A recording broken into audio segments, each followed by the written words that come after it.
doctor en personalidad, en evaluación y en tratamientos psicológicos, especialista en comunicación y también en terapia breve estratégica, que es una de sus debilidades, ¿no? Por así decirlo. Sí, era. Él junto con su compañero Manuel Ramos tuvimos los asociados de Amics de la Nauran el placer de disfrutar de un taller muy bonito que se llamó La aventura de vivir y que desgraciadamente la pandemia nos interrumpió a mitad y tuvimos luego de terminarlo online, pero vamos, la experiencia fue muy positiva. Luego hicimos aquello de la incertidumbre. Sí, hicimos luego una charla remate de todo esto. Online que se hizo también en la y nos quedamos ahí, pero era fenomenal.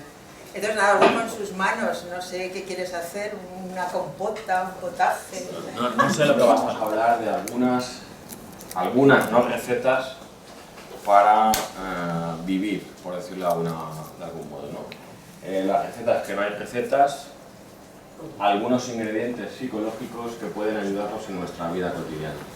Las recetas que no hay recetas no es algo mío, es algo de Paul Watzlawick, que ya lo planteaba en alguno de sus libros iniciales en el año 77, y entonces planteaba algo así: no hay una receta, no hay una fórmula mágica que funcione para todo el mundo. ¿Qué es lo que tenemos que hacer? Un trabajo activo de cómo juntamos ingredientes, y eso es lo difícil, y pongo en marcha una serie de principios, una serie de mecanismos que me ayudan o que me pueden ayudar en el día a día. Entonces eso es un poco el marco que le pongo a la conferencia. Estoy sorprendido para bien de la enorme cantidad de gente que habéis venido, ¿no? Que estáis